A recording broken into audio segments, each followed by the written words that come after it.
Donc quand on a mal au niveau du muscle, par exemple ici, il y a plusieurs façons. La première, ça va être d'agir localement. Par exemple, on va mettre une pommade anti-inflammatoire. Ça va diminuer. Ça, c'est une action locale. D'accord ? Par exemple, quand on a un soin dentaire, le dentiste il va vous faire une anesthésie locale. Okay, c'est-à-dire que l'influx, on le bloque au début, à la zone où il est formé. Donc ça, c'est local.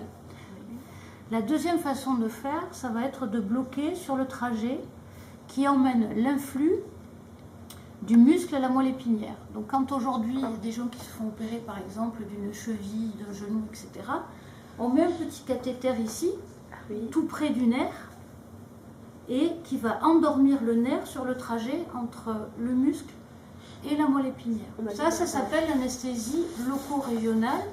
C'est une anesthésie tronculaire parce que ça va aller agir sur les troncs nerveux. Ensuite, donc là, c'est les cathéters périnerveux. Ensuite, ça arrive au niveau de la moelle épinière. Et la moelle épinière, ici, donc on pique ici, c'est ce qu'on appelle par exemple la péridurale de la femme qui accouche.